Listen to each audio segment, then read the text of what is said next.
Merci de me donner cette opportunité de vous parler de Luisa Picarreta. Pourquoi cette personne en particulier ?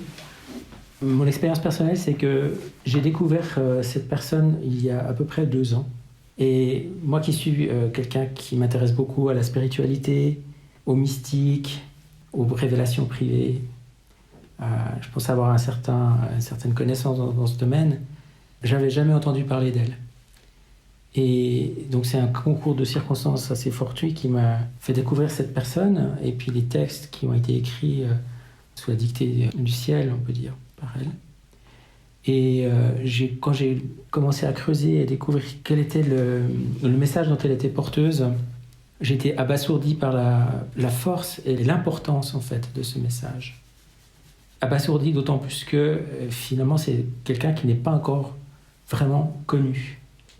Et donc par cette présentation, j'espère pouvoir vous donner envie de découvrir mieux. C'est pas ce soir que vous allez tout savoir sur Luisa Picarreta, mais je vais essayer de vous donner quelques informations pour susciter le désir d'aller plus loin et de peut-être même de lire en fait les livres que je vous présenterai tout à l'heure, écrits par elle ou sur elle.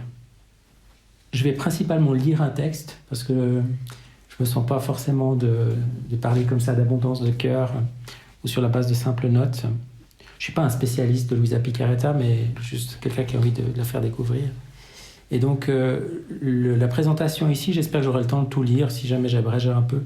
Il y a 2 parties principales, une première qui sera plutôt biographique, et puis une autre qui sera plus centrée sur le message, justement. C'est une personne qui a reçu beaucoup de communication, principalement avec le Christ et la Sainte Vierge, et qui a donc, à la demande des prêtres qui la guidaient, donc sous l'obéissance, elle a écrit ce qu'elle recevait, et d'ailleurs avec beaucoup de...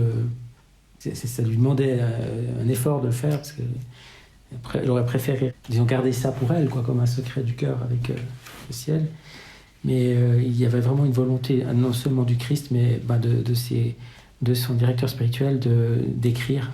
Et donc on a énormément de textes et un message important pour l'Église d'aujourd'hui et de demain. Voilà, je vais entrer dans cette lecture.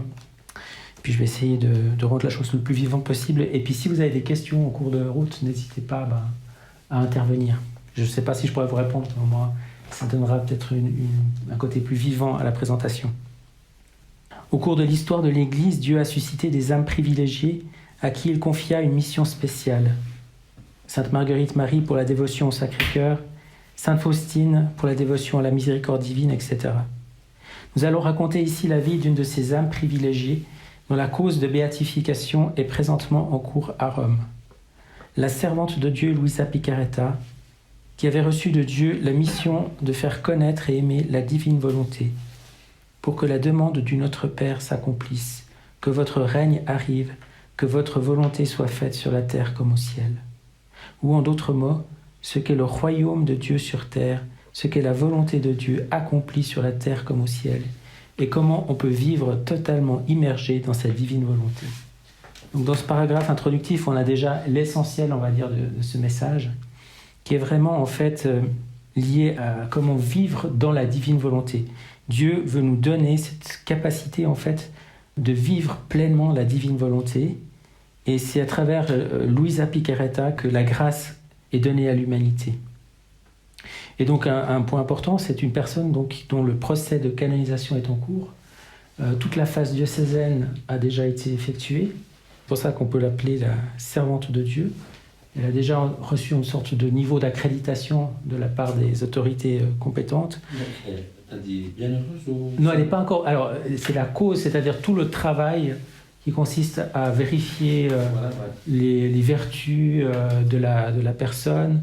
Peut-être que, Martial, tu connais bien ce domaine avec Marguerite. Il y a 3 stades. Il y a le stade de servante de Dieu, ça c'est quand on ouvre le procès, et puis que le procès est introduit à Rome. Puis après, il y a une reconnaissance des vertus héroïques. Là, il est proclamé vénérable. Et puis après, ils attendent ce miracle pour qu'elle soit bienheureuse. D'accord. Puis pour la canonisation, c'est un deuxième signe, deuxième miracle. Merci. Sainte Annibale di Francia, qui fut confesseur de Louisa pendant 17 ans, et censeur nommé par l'Église pour ses écrits. Donc c'est lui qui avait cette mission de lire ses écrits, puis de vérifier qu'il n'y avait rien d'erroné doctrinalement dans ses écrits. Donc Saint Hannibal, qui est décédé en 1927, canonisé en 2004 par Jean-Paul II, disait d'elle: « Il semble que notre Seigneur, Jésus-Christ, lui qui multiplie toujours plus les merveilles de son amour, ait voulu former en cette Vierge un instrument adapté pour accomplir une mission si unique et si sublime qu'elle ne peut être comparée à aucune autre, à savoir le règne de la divine volonté sur la terre comme au ciel. » Donc je ne sais pas si vous commencez à percevoir le côté énorme de la chose. Continuons. Un jour, le Seigneur Jésus dit à Louisa: « J'ai remué la terre entière, regardant une par une toutes les créatures. Je voulais choisir la plus petite d'entre elles, et c'est toi que j'ai trouvée, toi la plus petite d'entre toutes. Tu me plaisais, alors je t'ai choisie. Puis je t'ai placée sous la protection de mes saints anges. » Louisa, qui fut confinée au lit pendant 64 ans, presque sans nourriture et sans eau, en dormant très peu, n'avait qu'une instruction élémentaire. Jésus viendra à elle tous les jours et lui enseignera les plus sublimes mystères concernant Dieu et sa divine volonté, enseignements qu'elle mettra soigneusement par écrit. Ces écrits, rédigés par obéissance à son archevêque et au prêtre qu'on lui assigna comme confesseur, forment un livre de 36 tomes, écrit sur une période de 40 ans. Donc ici, là, on a le livre du ciel, c'est le nom sous lequel a été publié ces écrits. Et donc là, par exemple, c'est le premier tome, il y en a 36. Alors je crois qu'en français, on n'a pas encore l'entier du livre du ciel qui a été publié sous cette forme-là. Pardon, tu disais combien d'années elle mangeait ou buvait pas, ou peu? Alors pendant 64 ans, elle a été alitée. On verra tout à l'heure, je vais raconter en détail sa vie. Mais effectivement, comme beaucoup d'autres mystiques, on peut penser à une Marthe Robin comme ça, ou à Nicolas de Flux, elle se nourrissait quasiment pas. D'ailleurs, je ne vais pas anticiper sur ce que je vais dire plus tard. Donc, Luisa Picaretta est née dans une famille pauvre à Corato, près de Bari, dans le sud de l'Italie. Donc, dans les Pouilles, je crois, et c'est pas très très loin de Padre Pio, dont c'est la fête aujourd'hui. D'ailleurs, à ce sujet, Padre Pio, quand il avait des visiteurs qui venaient de Corato, de la région là-bas, eh bien, il les encourageait à aller voir la sainte de Corato. Il la connaissait, peut-être mystiquement, je ne sais pas, mais il la connaissait et la recommandait à ses visiteurs de la région. Donc, elle est née le 23 avril 1865. Et puis, elle meurt en 1947, ouais, c'est ça. Donc, elle est vraiment à cheval entre le 19e et le 20e siècle. Et dans le courant de sa vie, elle va traverser les 2 guerres mondiales. C'est pas sans signification. Donc elle est née le dimanche après Pâques. Les parents de Luisa, Vito Nicola Picaretta et Rosa Tarantino, vivaient de l'agriculture et étaient des catholiques pratiquants. Ils eurent 5 filles. Et Luisa fut baptisée l'après-midi même de sa naissance.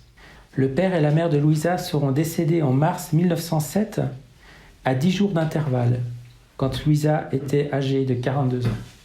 Luisa décrit ses parents comme étant des anges de pureté. Ils faisaient bien attention à ne pas laisser leurs enfants entendre n'importe quoi. Le mensonge, l'hypocrisie, la fausseté n'avaient pas de place dans leur foyer. Les parents étaient vigilants envers leurs enfants et ne les présentaient jamais à qui que ce soit, gardant toujours la famille ensemble. À l'âge de 9 ans, Luisa fait sa première communion, ainsi que sa confirmation le dimanche après Pâques.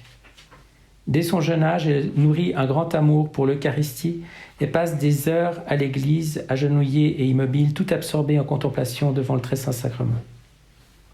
Et c'est peu après sa première communion, donc vers l'âge de 9 ans, que Luisa commence à entendre la voix de Jésus à l'intérieur de son âme.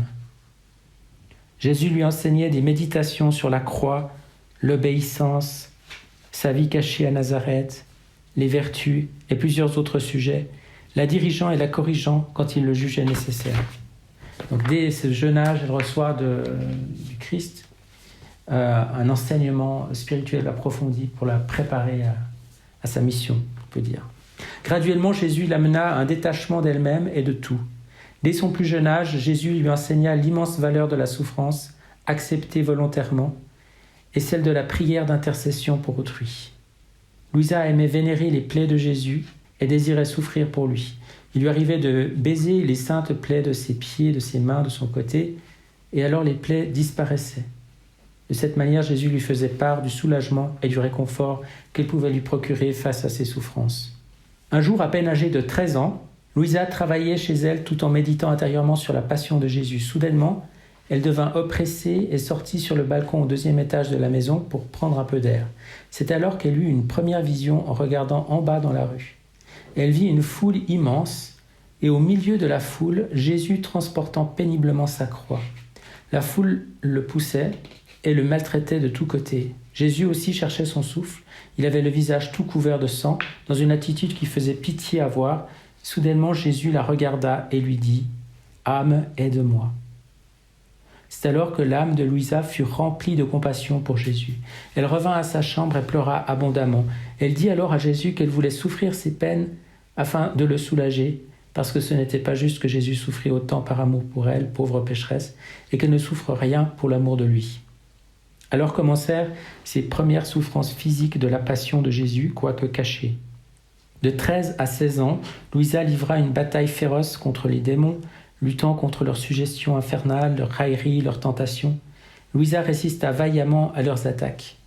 Malgré leur bruit effrayant, elle réussit à ignorer toutes ses peurs en gardant son regard fixé sur Jésus, comme la Vierge Marie le lui avait appris. De santé fragile, Louisa passait ses étés à la ferme familiale à quelques 27 km de Corato. C'est là qu'elle souffrit l'assaut final des démons à l'âge de 16 ans.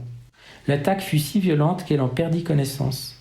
C'est alors qu'elle eut une seconde vision de Jésus souffrant qui lui dit « Viens avec moi et offre-toi à moi.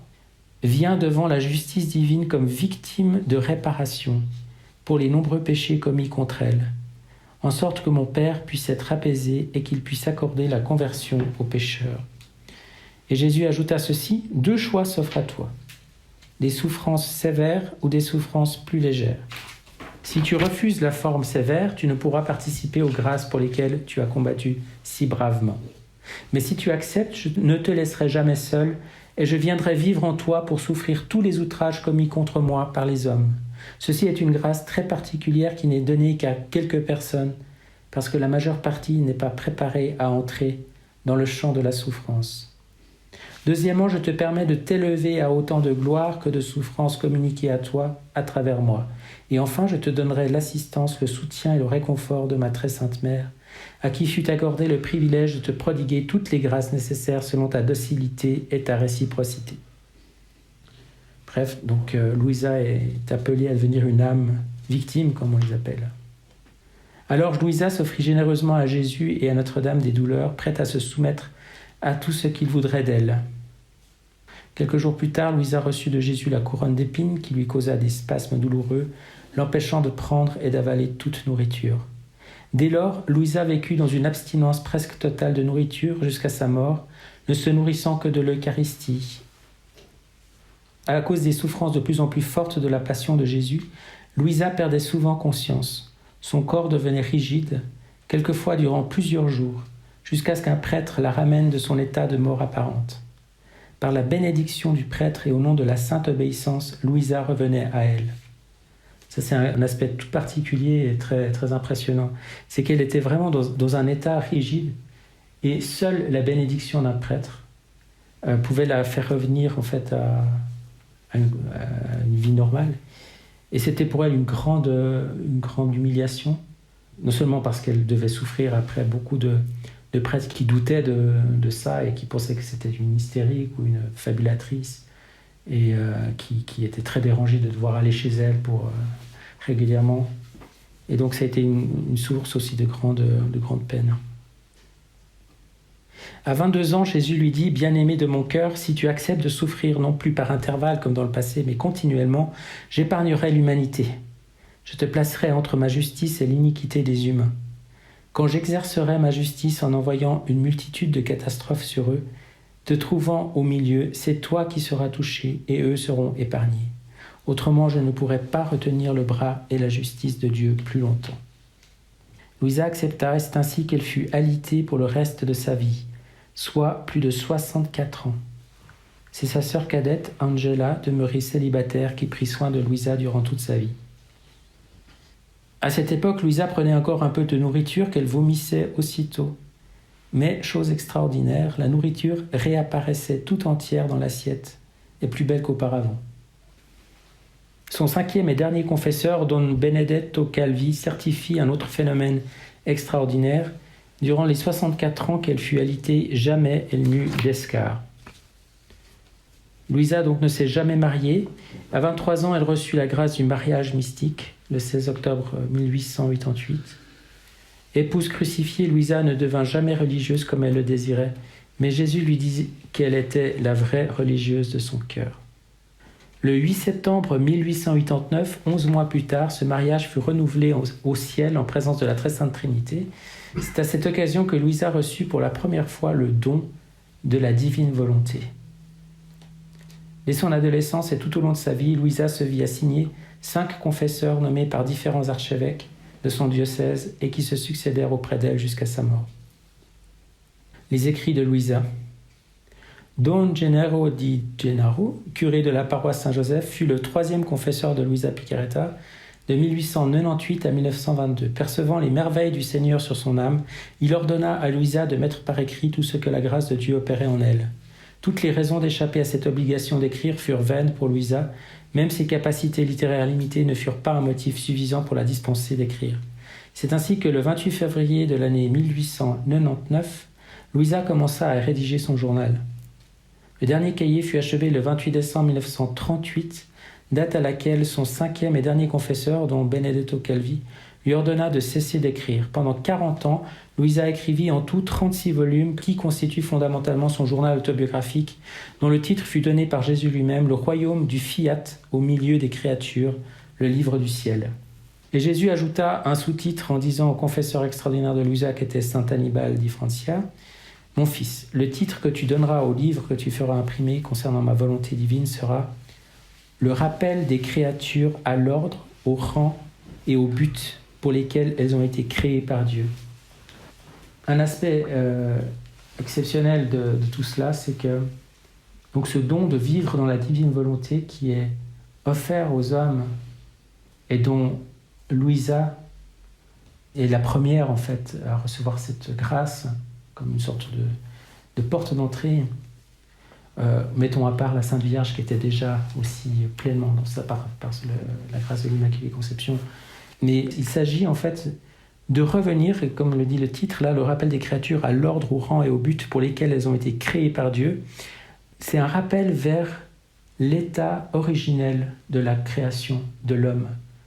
Autrement dit, c'est la possibilité, par grâce, de revivre la vocation d'Adam et Ève avant la chute. Parce que Adam et Ève, avant la chute, étaient dans une parfaite harmonie avec la volonté divine. Et c'est justement par la désobéissance de la chute que tout est rompu en fait entre l'homme et Dieu, et après il y a l'histoire sainte qui mènera jusqu'à la rédemption. Mais le fruit en fait de cette rédemption du Christ, eh bien, c'est cette possibilité par grâce de revivre la vocation d'Adam et Ève, qui est une vocation de rendre grâce à Dieu et de vivre pleinement dans une profonde harmonie avec la divine volonté. Donc c'est ça qui a derrière cette idée d'un rappel des créatures à l'ordre, au rang et au but pour lesquels elles ont été créées par Dieu. Je continue la lecture. Ces 36 volumes constituent un enseignement complet sur la divine volonté, nous révélant la vie intérieure de Jésus dans son humanité, le but de la création, le rôle de la rédemption, le retour de l'homme à son état originel et l'amour infini de Dieu envers ses créatures. Ces écrits constituent de véritables catéchèses mystiques et ascétiques, conformes au magistère de l'Église. Ces enseignements explicitent et éclairent d'une lumière nouvelle le contenu des évangiles sans en modifier le sens profond. Le pilier central sur lequel il repose est le Notre Père. Que votre règne arrive, que votre volonté soit faite sur la terre comme au ciel. C'est cette idée donc que la divine volonté, le règne de Dieu se réalise sur la terre, comme ça devait être le cas dès l'origine. Le premier volume raconte la vie de Louisa jusqu'au moment où elle reçut l'ordre d'écrire. Il fut complété en 1926 par Notes des souvenirs de son enfance. De plus, Louisa écrit un très grand nombre de prières, de neuvaines, selon l'enseignement reçu de Jésus pour nous apprendre à prier dans la divine volonté, c'est-à-dire en laissant Jésus prier en nous, comme il le faisait dans son humanité.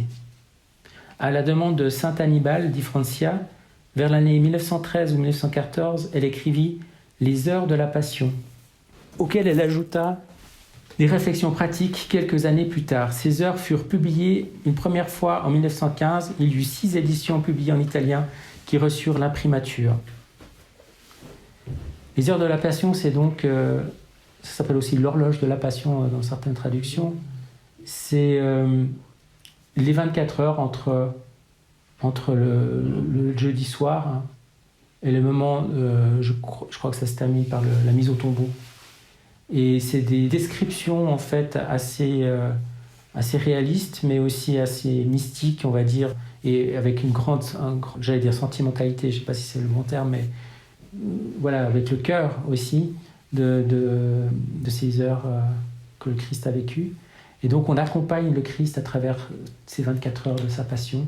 On peut vraiment le faire comme une prière, comme une heure sainte, soit en le priant sur 24 heures, c'est difficile, mais petit à petit, ou bien dans un groupe, chacun prend une heure, et puis voilà, ça peut être quelque chose de très beau.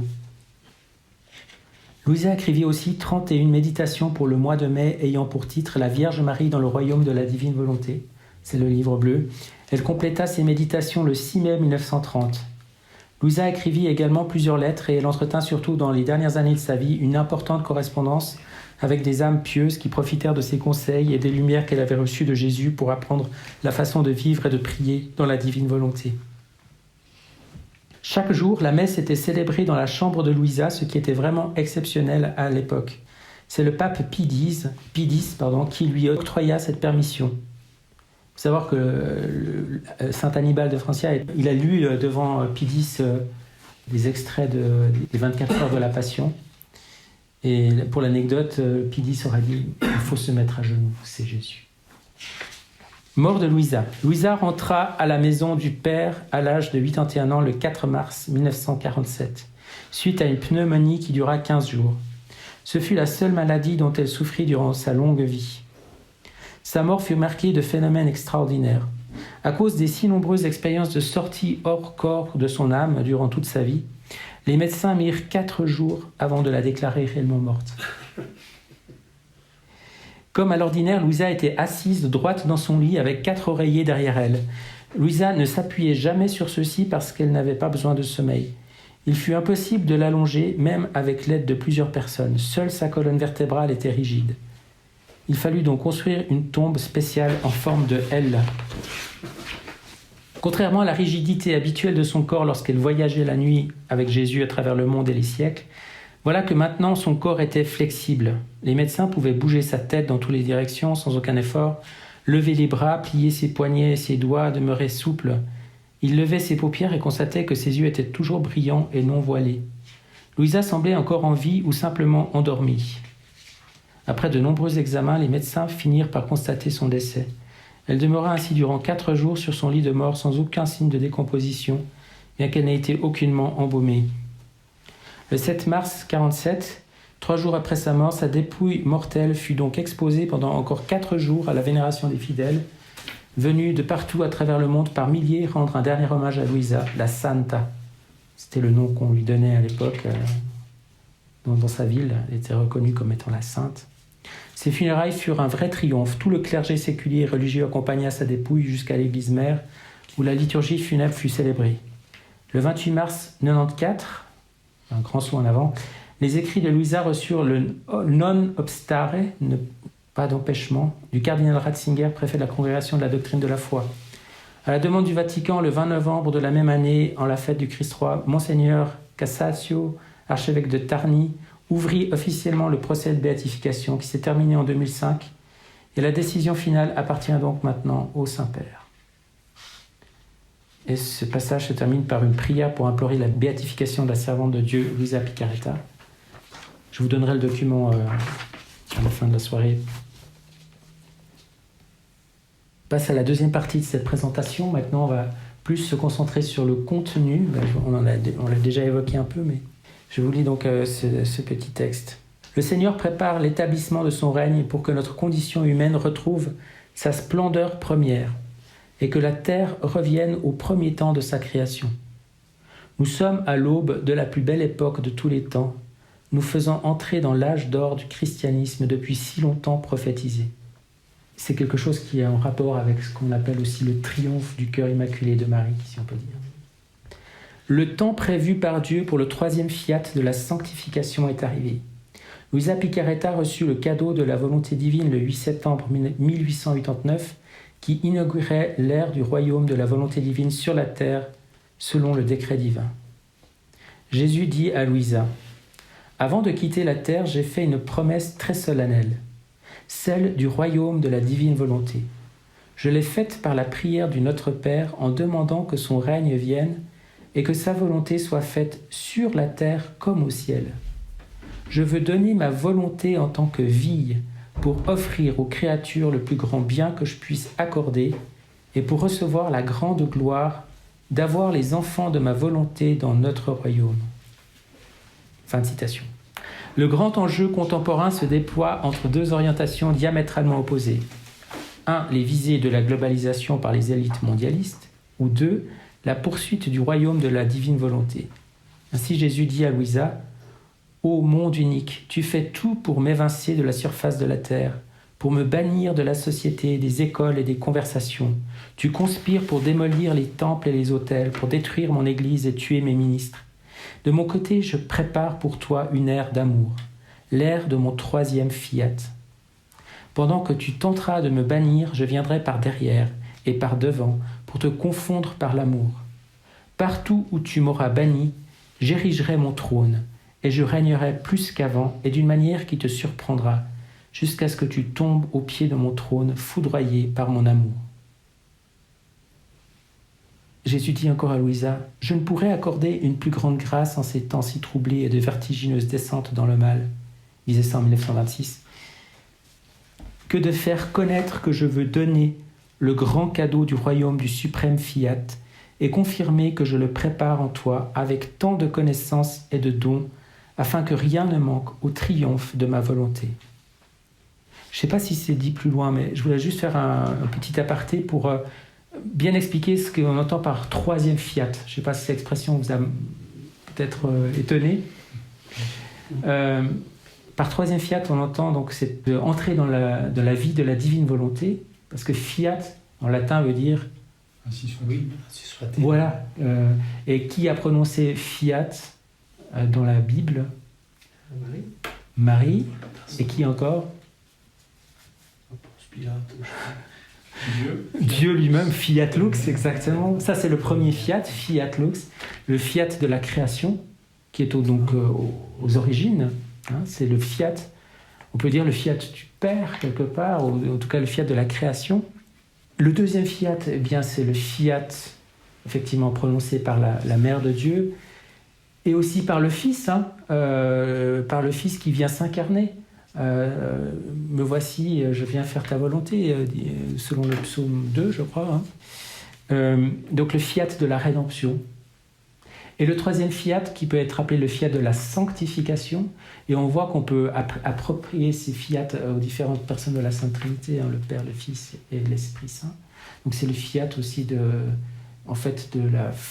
l'épanouissement de la vie de l'Esprit Saint qui vient en quelque sorte amener à l'achèvement ce que doit être l'Église, la communion des saints vivante de l'Église militante ici-bas. Eh bien, c'est ce fiat de la sanctification que chacun de nous est appelé à prononcer, en fait, c'est ça. C'est le fiat que nous, en tant que baptisés, en tant que dépositaires de tous les dons qui nous sont faits non seulement par la création, mais la rédemption, eh bien, on a reçu l'Esprit Saint, c'est de dire notre fiat et d'entrer dans ce royaume de la divine volonté. Donc c'est ça, ce royaume du 3e fiat. Je continue la lecture. Il faut rejeter notre volonté humaine en faveur de la divine volonté car tout le mal sur la terre doit disparaître pour faire place au temps de paix selon le décret divin. Et là, c'est encore une citation des écrits de Louisa, dans la bouche de Jésus. « Si je fais connaître autant de vérités concernant le troisième fiat, ce n'est pas pour donner simple information, non. C'est parce que je veux que tous sachent que ce royaume est proche, que tous apprécient ces belles prérogatives et espèrent entrer et vivre dans ce royaume si saint, si rempli de félicité et de bienfaits. Ce qui paraît difficile pour les hommes est facile pour la puissance de notre volonté, parce qu'elle sait éliminer toutes les difficultés et tout conquérir quand elle le veut et au moment qu'elle a choisi. Tout est maintenant préparé et accompli. Il ne reste plus qu'à ouvrir les portes et à faire connaître ma volonté, afin que les âmes en prennent possession. » Donc tout l'enjeu maintenant, il est là, c'est de faire connaître pour que les gens puissent désirer. Et c'est ce que j'essaie de faire un petit peu à ma modeste échelle ce soir, c'est de faire connaître ce message exceptionnel et cet appel qu'on a tous d'entrer dans cette vie de la divine volonté. Jésus dit à Louisa, « Je veux que vous m'écoutiez parce que je vais vous enseigner des choses surprenantes, des leçons du ciel qui vous apporteront une lumière qui ne s'éteindra jamais et un amour qui durera toujours. L'acquisition des connaissances sur la divine volonté est la clé qui ouvre la porte de ce don. Ainsi, le Seigneur nous fait connaître de quelle manière se fera le règne de la divine volonté sur la terre.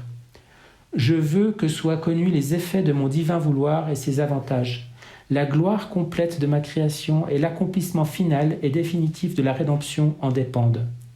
Oh, que d'effets demeurent suspendus, autant de la création que de la rédemption, parce que vous ne connaissez pas les bienfaits de mon vouloir divin et que mon vouloir divin ne règne pas au milieu de vous. Ce que je manifeste à propos de ma divine volonté et que tu écris, on pourrait l'appeler l'évangile du règne de la divine volonté qui n'est en rien opposé aux saintes écritures ni à l'évangile que j'annonçais étant sur terre. Au contraire, on peut l'appeler le soutien de l'un et de l'autre. Voilà à quoi serviront les innombrables choses que je t'ai manifestées, les incalculables et surprenantes vérités, les promesses de tous les bienfaits destinés aux enfants du fiat voluntas tua. Ce sera l'évangile, la base, la source intarissable à laquelle tous puiseront la vie céleste, le bonheur terrestre et la restauration de leur création. Oh, comme ils se sentiront heureux, ceux qui, avec empressement, boiront à grande gorgée aux sources de mes connaissances, car elles posséderont la vertu d'apporter la vie du ciel et de bannir toutes les peines. La vie dans la divine volonté est le passage offert aux créatures humaines à revenir à l'ordre, à la place et au but pour lesquels elles ont été créées par Dieu. Ainsi, ça c'est une citation dans la bouche de Jésus, dès que les créatures auront intégré les connaissances concernant la divine volonté, elles auront en elles la semence qui fait germer l'amour filial envers leur Père céleste.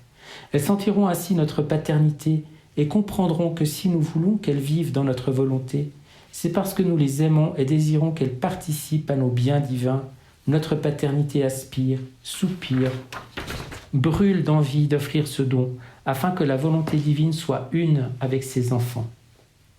L'âme qui fait ma volonté, dit Jésus, je vis en elle qui me sert d'humanité, je lui communique mes divines qualités et elle accomplit des actes parfaits et complets. Celui qui a l'avantage de la connaître sentira couler en lui une nouvelle vie de lumière, de grâce, de force pour accomplir ma volonté en toutes choses. L'âme qui s'est identifiée à moi et qui se laisse dominer par ma volonté répète les actes divins. Son amour, ses adorations, ses prières, tout ce qu'elle fait est une émanation de Dieu qu'elle reçoit et qui lui permet de répéter « c'est ton amour qui t'aime, ton adoration qui t'adore, tes prières qui te prient. C'est ta volonté qui m'envahisse, me laisse accomplir ce que tu fais pour que je te remette ces actions comme étant les tiennes. » Et une dernière citation. « Mon enfant, si tu savais jusqu'où va mon amour pour l'âme qui vit dans ma volonté, tu m'aimerais tellement que ton cœur éclaterait de joie, et mon amour et ton amour te consumeraient, te dévoreraient par pur amour pour moi. » Pour conclure, j'ai un auteur américain qui s'appelle Daniel O'Connor, qui a écrit ce gros bouquin, qui est d'ailleurs disponible sur Internet en format PDF gratuitement. C'est une œuvre magnifique qui est très très complète, qui parle de Louisa et de toutes les implications, et puis qui montre aussi comment toute cette révélation privée, c'est pas un truc tombé du ciel complètement comme un ovni totalement décalé par rapport à toute l'expérience de l'Église, mais qu'elle vient comme une fleur au bout de tout un processus. Il montre voilà, toute une évolution qui amène à cela. Et puis aussi, il montre aussi par des exemples concrets que d'autres mystiques de l'ère qui a suivi donc on dit que Luisa Picarreta a reçu la première fois ce don, sauf erreur, en 1899, quelque chose comme ça. Et depuis lors, il y a eu plusieurs mystiques qui ont reçu, sous des formes différentes, avec peut-être un vocabulaire différent, des expériences mystiques qui s'apparentent en fait à cette vie dans la divine volonté. On peut penser à la bienheureuse Conchita, avec son incarnation mystique. On peut aussi penser à Sainte Élisabeth de la Trinité, avec sa fameuse prière où elle a une intuition comme ça de demander à la vie trinitaire de venir l'habiter et qu'elle devienne une humanité de surcroît dans laquelle le Verbe puisse renouveler tout son mystère. Et il y en a d'autres, une certaine bienheureuse Dina Bélanger, je ne sais pas si vous la connaissez, mais québécoise, qui a aussi écrit des choses qui rejoignent un peu cela. Donc ce n'est pas une expérience totalement unique, mais c'est plutôt comme une porte qui s'ouvre, que Dieu a voulu donner à travers Luisa. Et surtout, Luisa, elle a reçu un enseignement. Et puis, comme je l'ai lu tout à l'heure dans ma présentation, il y a vraiment maintenant cet appel à découvrir toutes les richesses qui se trouvent dans ces livres, le livre du ciel principalement. Mais on peut aussi commencer par exemple par le livre bleu, là, le livre qui se vit comme un mois de Marie, où Marie, c'est Marie qui parle principalement, qui enseigne comment vivre dans la divine volonté. Par ce livre de Daniel O'Connor, c'est qu'en anglais, hein, je crois.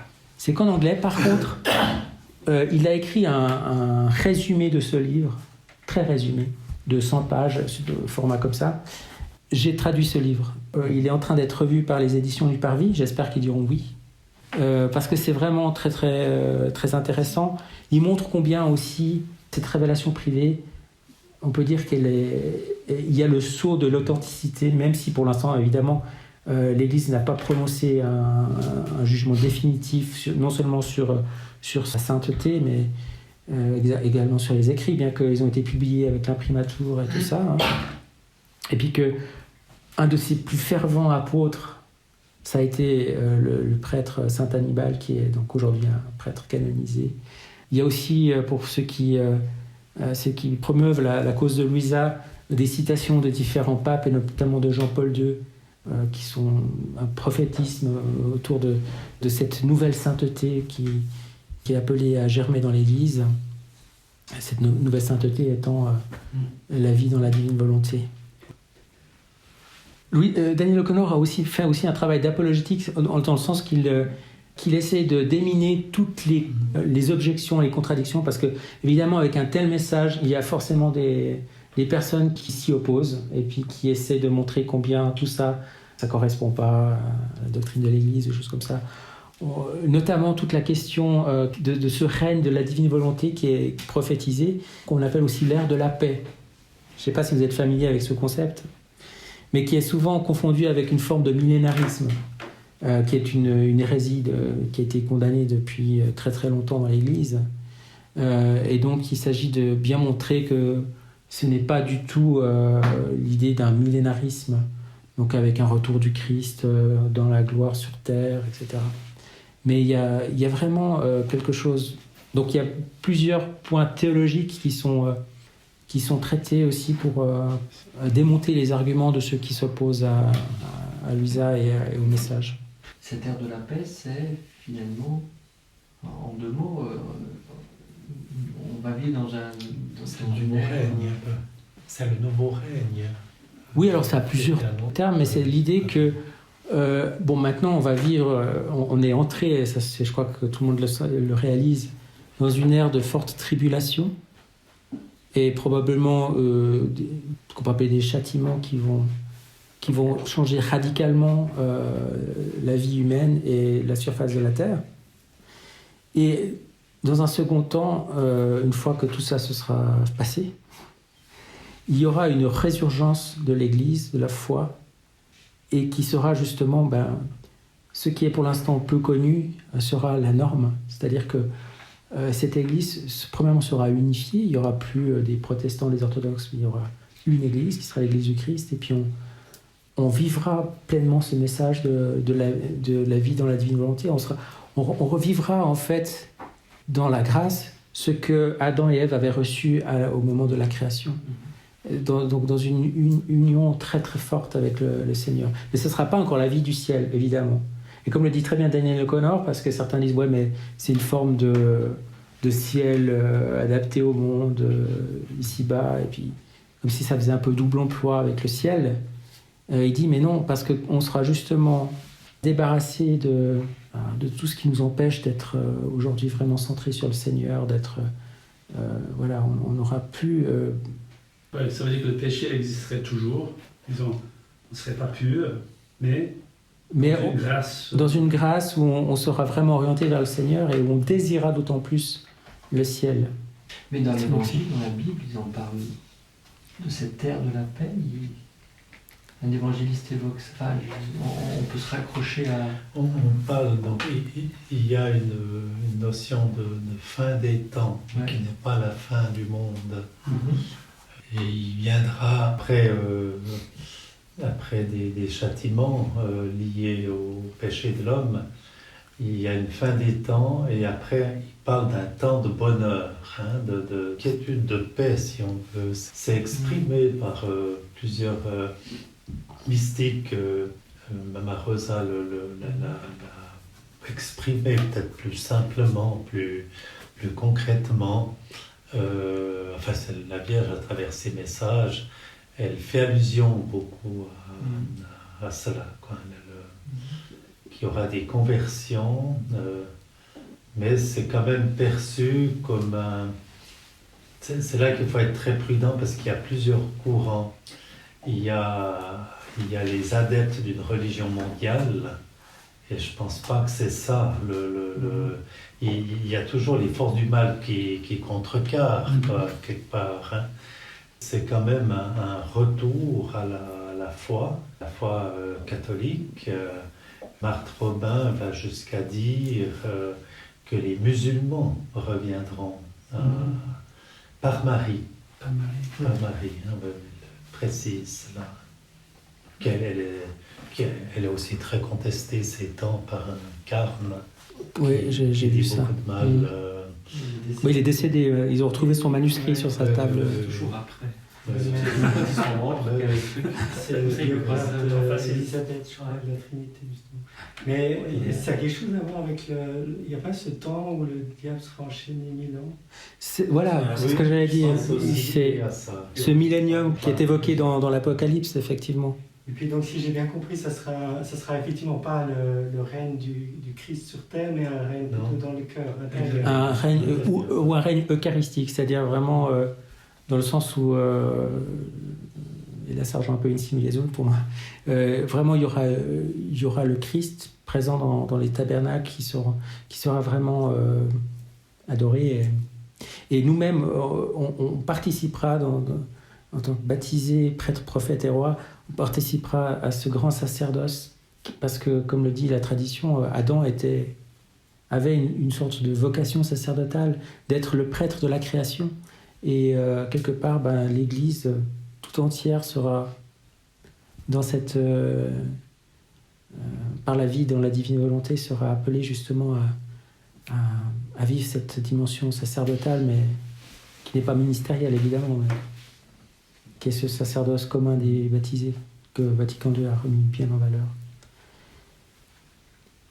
Elle avait des confesseurs, mais c'était plutôt des accompagnateurs spirituels, parce qu'il ne devait pas avoir grand-chose de péché, je sais pas. Le juste pêche, combien on dit? Dans le psaume, on dit quoi? Le juste pêche 5 fois. Oui, Brigitte de Suède se confessait toutes les 2 heures, parfois. Donc elle avait quelque chose à dire aussi. Je pense que plus on est élevé dans... Il y a tous les péchés intérieurs, des personnes qui reçoivent des messages, elles ont toujours besoin qu'on discerne, surtout si c'est de Dieu, ou voilà, il y a une peur souvent de dire faux. Comme, c'est arrivé des fois que les forces obscures se soient mêlées dans des messages, dans des apparitions. C'était le cas à Lourdes d'ailleurs. Le démon s'était manifesté dans la grotte et Bernadette avait reconnu par un petit défaut. Il n'y a jamais la perfection dans les forces du mal, c'est ça. Et à un moment donné, on voit le petit défaut. Voilà. Juste puisque c'est l'heure de conclure, j'aimerais juste encore vous conseiller, si ça vous intéresse justement d'entrer dans cette démarche de vivre dans la divine volonté, qui ne se fait pas en un jour, hein, évidemment, c'est un apprentissage, on va dire. Ce livre de Marcel Laflamme, aux éditions du Parvis, Premier pas avec Luisa Picaretta, est un sorte de manuel qui est très très bien fait, très synthétique, qui prend les choses les unes après les autres, et c'est vraiment fait pour prendre par la main le lecteur. Je crois qu'il a sorti plus récemment un livre qui s'appelle L'Envol, toujours aux éditions du Parvis, qui est peut-être encore plus... je ne l'ai pas vu celui-là, je ne l'ai pas lu, mais vraiment une introduction pour ceux qui ne connaissent pas, puis qui veulent vraiment avoir un premier aperçu. Ça, c'est déjà plus le manuel, mais c'est très bien fait, avec beaucoup de citations aussi, et puis présenté sous manière synthétique, en fait, tous les aspects. Donc c'est un peu une synthèse du message contenu pour nous aider à entrer dans la pratique, c'est-à-dire dans la vie de cette divine volonté. Mon accompagnateur Hannibal, qui vient pas de Altamura. J'ai pas lu, mais il y a un tout petit passage biographique sur lui. Ce qui me semble... Il est né à Messine. Messine. Ah, c'est plus au sud, ça. Non. Il a fondé plusieurs congrégations, hein, oui. Des orphelinats, des patronages, la congrégation des filles du divin zèle. Il créa aussi les rogationnistes du cœur de Jésus, destinés à prier pour les vocations sacerdotales. Je me demande c'est pas lui qui a fondé la communauté où se trouve le tombeau de Mélanie de la Salette. Alors il a recueilli Mélanie, oui, ça je sais. Alors je suis allé là-bas justement. Ah oui. Parce que le nom me dit quelque chose. Oui, j'ai lu quelque part, c'est pas écrit là, mais il a recueilli Mélanie. Ces objets de lui, à l'endroit même de Mélanie. D'accord. C'est le nom Hannibal qui me dit quelque chose. Ouais, c'est une belle figure de prêtre. Merci. Merci à vous pour votre attention. C'était fort intéressant. Ouais.